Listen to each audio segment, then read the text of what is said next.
Fala pessoal, beleza? Alan aqui com mais um vídeo. Dessa vez vou falar um pouco das minhas expectativas para o filme da Odisseia e também falar um pouco sobre o livro e a história da Odisseia, tá bom? Então não se esqueça de se inscrever, deixar seu joinha, comenta aí embaixo quais são suas expectativas e vamos nessa. Primeiro eu vou falar um pouco do que eu espero do filme, de como eu acho que vai ser mais ou menos a construção do filme, tá bom?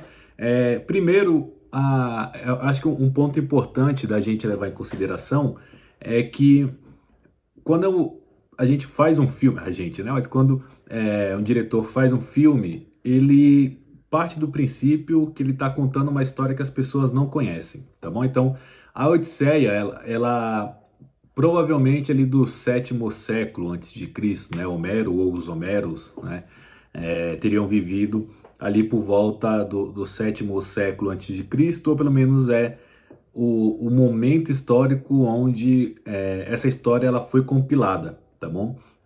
E aí, eu acho que isso é importante a gente ter em mente por conta do livro, tá? Então, o livro, eu falei que ia começar falando sobre o filme, mas é importante esse preâmbulo.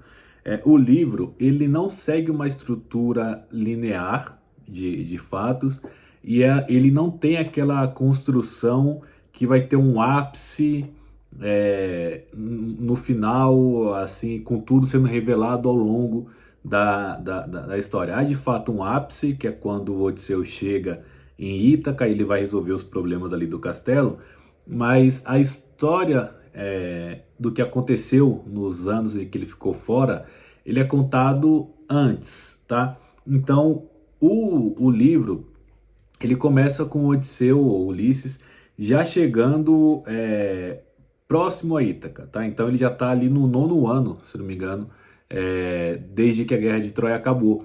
Então a gente não vai ter o filme começando logo após o fim da Guerra de Troia e seguindo de uma forma linear. Então ele já está há muitos anos à deriva no mar, passando por vários perrengues. E aí ele chega numa ilha e nessa ilha acontecem algumas coisas, ele vai ser acolhido ali por um rei. E aí, na corte desse rei, ele vai começar a contar essas aventuras ou desventuras dele nesse período entre o fim da Guerra de Troia e a sua chegada ali até aquele ponto, tá bom? Então, a gente não vai ter uma estrutura linear no filme, no livro, perdão. E um outro item importante, ao meu ver, esse poema, ele era um compilado de mitos que existiam já no momento ali da Grécia em que esse poema ele foi cantado, né? Então lembrando que ele é um poema, mas ele era cantado antes. E o Homero ele não explica as coisas. Por quê? Porque dentro da cultura local e da cultura temporal ali da Grécia, as pessoas já tinham um entendimento do que tinha acontecido. Então eles já conheciam vários mitos, eles reconheciam os deuses, os personagens. Então o Homero, tanto na Ilíada quanto na Odisseia, ele podia ir direto ao ponto já. Tanto que a Ilíada ela começa também já no 9º ano da guerra. Por quê? Porque o Homero ele não precisava explicar quem eram os personagens, por que que a guerra aconteceu. Ele simplesmente fala: esses personagens estão aqui, tá rolando uma guerra e vamos em frente. A Odisseia é a mesma coisa. Ele parte do princípio que todo mundo conhece o Odisseu, todo mundo conhece o Aquiles, Agamemnon, etc. Então, ele já vai direto pro livro, pra história. Eu me estendi um pouco, mas acho que isso é importante, porque quando você volta, né, ali, eu que eu estava falando sobre o filme, o diretor, o roteirista, ele precisa partir do princípio que as pessoas não sabem o que está acontecendo, eles não têm esse contexto. Porque, de fato, para você entender a Odisseia e entender a Ilíada, você precisa ter ali um conhecimento de mitologia grega, de história grega, de literaturas. Então, o caso do cavalo de Troia, por exemplo, ele é só citado aqui. Ele não é contado. Você vai ter isso em outro poema, em outra história, em outra coleção de mitos. Os personagens que o Odisseu vai encontrar, tem um momento que ele vai até o inferno, porque ele quer se consultar com com Tiresias, né? Que ele é um personagem que aparece em outros contos, outras histórias mitológicas. Então, é importante, né? que dentro do filme haja esse preâmbulo, haja explicações, porque senão quem vai assistir e sendo esse espectador, ele não sendo, na verdade, versado em mitologia grega, em história antiga, ele vai ficar perdido. Então, o que que eu acho que vai acontecer? A gente viu nos trailers algumas cenas da Batalha da Guerra de Troia. O que que eu acho que vai acontecer? No trailer também tem um momento que mostra Ulisses chegando numa ilha, meio à deriva, assim. Eu imagino que o filme vai começar com ele chegando ali, e toda aquela parte da Guerra de Troia, ela vai ser contada em flashbacks, tá bom? Porque não tem como você simplesmente falar que o Ulisses chegou, depois da guerra ele foi, passou numa ilha tal, aconteceu isso, aquilo, sem você explicar o porquê que ele foi para a guerra primeiro, e o que que aconteceu na guerra, e qual foi o papel desempenhado por ele. Então, eu imagino que vai ter um começo de filme parecido com o livro, com Ulisses chegando numa ilha X, ele vai ser acolhido, e aí ele vai começar a contar essa história. Então eu acho que ali talvez o primeiro ato provavelmente vai ser um preâmbulo ali contando a história da Guerra de Troia, apresentando os personagens, quem era o Aquiles, quem era o Agamenon, quem era a Helena, por que que Helena foi sequestrada. Tá confirmado, né, que ela vai que a Lupita Nyong'o vai é, interpretar dois personagens, porque pra quem não sabe, Helena tem uma irmã gêmea, então e ela é importante também por conta de ser esposa de Agamenon. Então Helena casa com Menelau e a irmã dela casa com Agamenon, que é irmão de Menelau. Então provavelmente a gente vai ter o primeiro ato ali, ele sendo um primeiro ato de explicação, tá bom? O segundo ato eu imagino que aí vai se estender de fato durante as viagens do Odisseu, já ele contando essas aventuras, que aí vai ser as partes mais famosas, né, do mito. Então, ele com o Cíclope, ele com as sereias, ele com Circe, ele com Calypso. Então, eu imagino que isso vá se desenrolar no segundo terço ali do filme.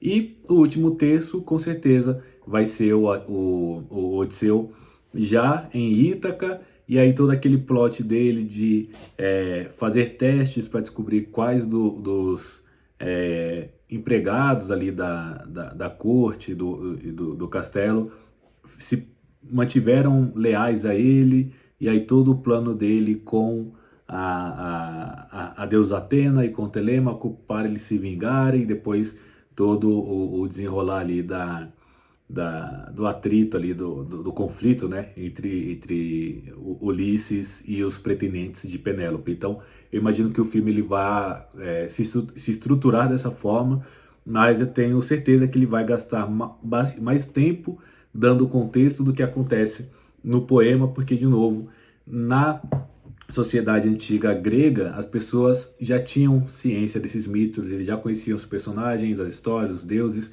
Então Homero não precisava explicar nada para ninguém, ele só ia para a história, e isso não, com certeza não vai acontecer aqui, beleza? E aí, agora falando um pouco sobre o poema em si, né? Então, se não quiser spoiler, eu sei que é uma história que tem milênios, mas enfim, tem gente que não leu, então se não quiser spoilers, volta aqui depois, tá bom? Como que se desenrola a Odisseia? Então a Odisseia ela vai começar, já que eu comentei, no nono ano ali da jornada de retorno do Ulisses para Ítaca, né? Então Odisseia é de Odisseu, né? Então é a jornada do Odisseu, e ele vai chegar em uma ilha, e ele vai estar na corte desse reino, né? Essa ilha, ele tem um rei ali, que é o povo, os Feácios, e ele chega na corte do rei, dos Feácios, ele é acolhido, e é nesse momento que ele começa a contar as suas histórias. E é uma coisa interessante, porque o rei ali dos Feácios, ele faz questão de tratar bem o Ulisses, ele dá comida, dá cama, etc. E tem um momento em que ele chama um Aedo, que é uma pessoa que tinha uma bela voz, ele cantava, então ele usava uma lira para ele cantar as histórias dos heróis. Então os Aedos, eles eram presenteados, né? Eles tinham o apoio das musas, né? Que são as deusas inspiradoras das artes, etc. Então a gente tem esse momento do Ulisses ouvindo um terceiro cantar a sua própria história, né? E aí ele se emociona, ele chora de ouvir o que aquele homem está cantando. O pessoal da corte, o rei, eles se ligam, né, que aconteceu alguma coisa, que de repente eles sabem o que está acontecendo, e então que Ulisses ele pega e conta que ele próprio é Ulisses, ele é Odisseu, e aí ele vai contar todas essas desventuras que ele teve, né? Então eu vou citar aqui os principais, tá bom? Os mais famosos, e aí a gente se dirige ali pro resumo da história. Então o Ulisses, ele terminada a Guerra de Troia, ele vai voltar para casa, e aí eu acho que a primeira parada ali relevante dele é na ilha dos Lotófagos, né? Então é uma ilha onde as pessoas que vivem ali, elas comem um fruto de uma lótus, e isso faz com que eles esqueçam das coisas, eles fiquem meio inertes, e aí algumas pessoas da tripulação do Ulisses vai comer isso, e aí eles vão ficar nesse estado ali, enfim, e vai ter a batalha do Ulisses para que esses seus companheiros não se esqueçam de casa, não se esqueçam do retorno, né? Então essa é o primeiro desafio, talvez ali do Ulisses. O segundo desafio importante é o da Ilha dos Cíclopes. Então eles chegam numa ilha, e aí é onde a gente tem, eu acho que é a parte mais famosa, né, de fato, da Odisseia, uma delas pelo menos, que é esse encontro com o Polifemo. Então o Polifemo, ele é um cíclope, ele é filho de Poseidon, e aí ao ver Ulisses e seus companheiros, ele prende Ulisses e essa galera dentro da sua caverna, ele mora numa caverna, e ele passa a se alimentar dos companheiros de Ulisses até o momento em que o Ulisses consegue escapar. Ele bola um plano para cegar Polifemo e conseguir escapar. Ele de fato faz isso, só que aí ele usa um estratagema ali. Ele diz para o Polifemo que o seu nome é ninguém, então quando ele cega o Polifemo e consegue escapar, Polifemo está dizendo que ninguém o feriu, mas quando Ulisses já está em alto mar, longe, né, do alcance do Cíclope, ele grita pro Cíclope qual que é o seu nome. Ele fala que o nome dele é Odisseu, ou Ulisses. E aí nesse momento o Polifemo pede para que seu pai, Poseidon, intervenha a seu favor, e aí Poseidon vai de fato começar a trabalhar contra Ulisses para que ele nunca consiga retornar para casa por ele ter feito aquilo com seu filho, né? A outra parada, eu acho que em ordem de importância, mas talvez cronologicamente, não me recordo exatamente, talvez seja antes, que é quando eles vão comer os animais do deus Sol, né? Então eles chegam numa ilha, tem é uma ilha que tem vários bois, vacas, carneiros, ovelhas, etc. E são animais do deus Sol, né? E aí o Ulisses, ele é instruído a não comer esses animais, porque eles são animais do deus do Sol. Só que os companheiros de Ulisses desobedecem sua ordem e comem esses animais. Isso faz com que o deus também vá lá e comece a trabalhar contra a tripulação de Ulisses, e aí você tem mais uma coisa impedindo que ele volte para casa. Então ele está mais uma vez sendo castigado. A gente vai ter também Ulisses chegando na ilha de Circe. Então a Circe, ela é uma feiticeira ali que ela transforma os tripulantes do navio ali do Odisseu, os companheiros dele, em animais, né? Então eles vão lá encontram, né, o castelo de Circe, vão se alimentar e acabam sendo transformados em animais. Nesse momento, um dos deuses ajuda Ulisses, fala o que ele tem que fazer para não cair no feitiço. Ele faz isso e consegue que a Circe liberte seus companheiros. É ela também que vai dar alguns direcionais para ele, inclusive falando que ele vai ter que ir para o inferno para consultar o Tiresias. E aí a gente vai ter também esse momento, Ulisses, ele desce até o inferno para consultar o Tiresias. Ali ele vai encontrar alguns personagens que lutaram na Guerra de Troia, como o Aquiles, o Agamenon. Ele vê a sua mãe, então o momento em que ele descobre que a sua mãe morreu. E é um momento bem pesado, assim, mas também é um momento importante porque o Tiresias, ele meio que vai falar tudo que vai acontecer com Odisseu até o momento que ele chega em casa. Passado disso, a Circe vai dar os direcionais para ele vai embora.